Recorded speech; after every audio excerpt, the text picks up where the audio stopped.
Hi Leo, ayan, happy birthday po sa mga may birthday na Leo ngayon. So by the way Leo, maraming salamat po sa walang sawang pagsubaybay sa ating pong mga reading. And kung ikaw ay bago pa lang sa ating channel, mag-subscribe na po kayo. Then i-click mo na rin yung ating notification bell para lagi kang updated sa ating mga bagong upload, okay? So by the way Leo, sa mga interested naman sa ating private reading, nasa description box below lang po yung link ng Facebook ko. At saka yung WhatsApp ko, message lang kayo dyan, guys. So, by the way, Leo, tignan natin ano ba yung paparating sa inyo ngayong week na to. Leo, Sun, Moon, Rising, and Venus sign. Ano po yung paparating kay Leo this week? Meron tayong Ten of Wands. Actually, guys, parang meron kang uuwing kapamilya, kamag-anak, something travel. Basta may magta-travel dito. Pwedeng galing abroad, baka end of contract na nila. So, parang merong house blessing na paparating. Or, may handaan ako nakikitang paparating sa inyo this week, Leo. So, may celebration, konting salo-salo. Kasi pwede meron kayong bisita or unexpected, no? Hindi in-expect na bisita na paparating dyan. Okay? So, by the way, tignan pa natin Leo, Sun, Moon, Rising, and Venus sign. Leo, Sun, Moon, Rising, and Venus sign.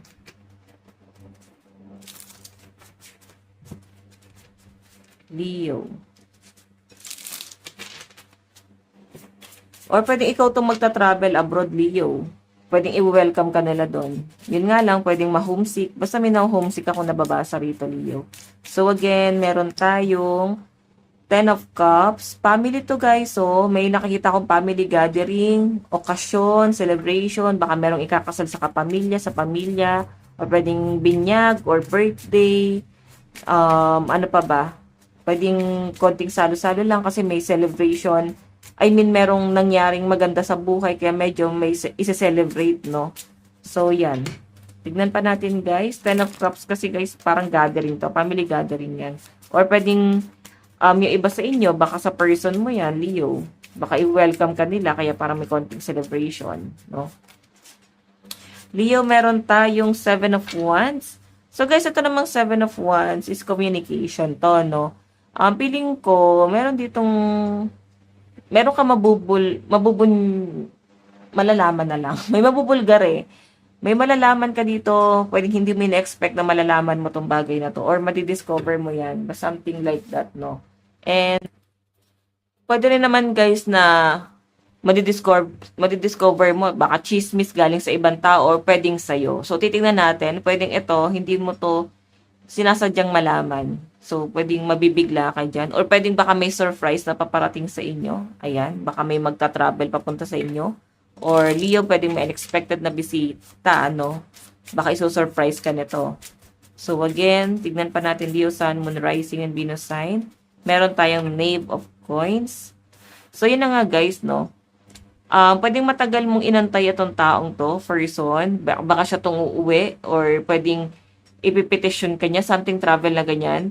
Pero kasi meron siyang surprise or pwedeng good news na dala-dala.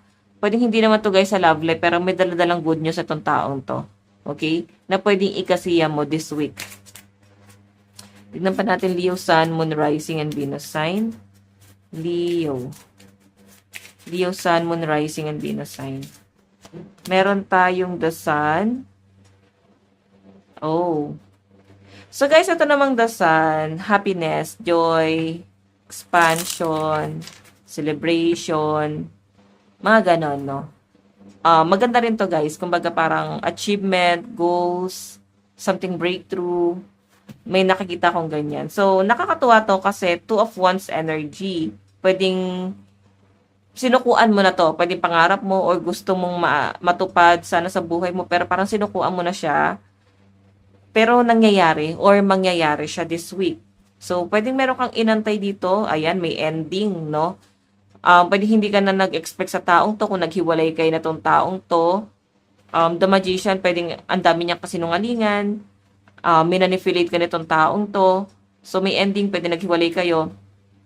Pero hindi mo na siya in-expect na magre-reach out pa. Pero possible, no? May nakikita ko guys, magre-reach out sa itong taong to. And ito, may person din na lalapit sa buhay mo na pwedeng matagal mo nang kilala to, pero pwedeng mahulog yung loob mo sa kanya. Okay, ayan po yung pinapakita sa akin dyan, okay? So, by the way, check pa natin.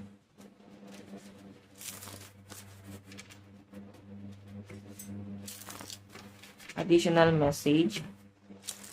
Oops.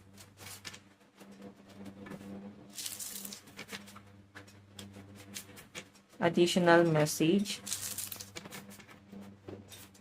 Reading po para kay Leo. Leo, Sun, Moon, Rising, and Venus sign. So guys, meron tayong Knight of Swords. Naku, ang dami pala nagkakagusto kay Leo. Di naman kita nakikitang naguguluhan, pero feeling ko kaya mo naman tong i-handle.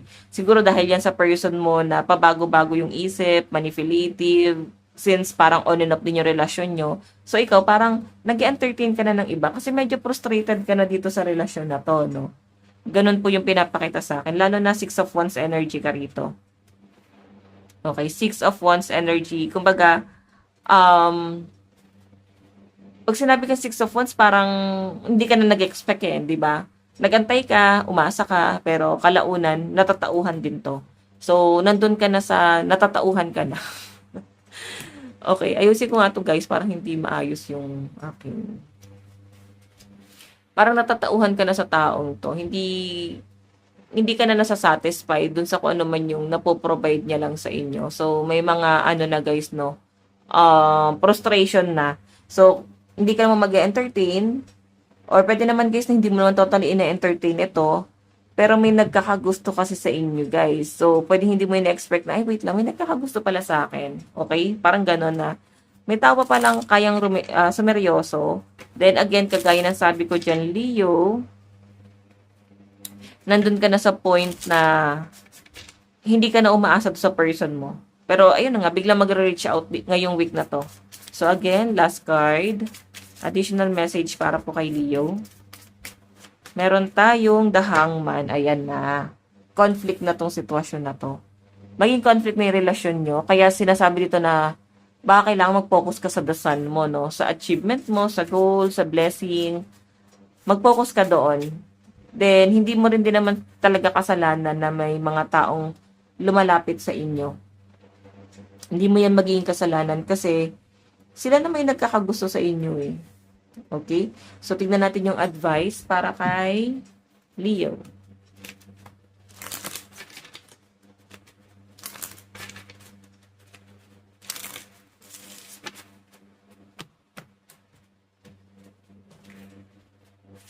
Okay. Leo, Sun, Moon, Rising, and Venus sign. Additional message.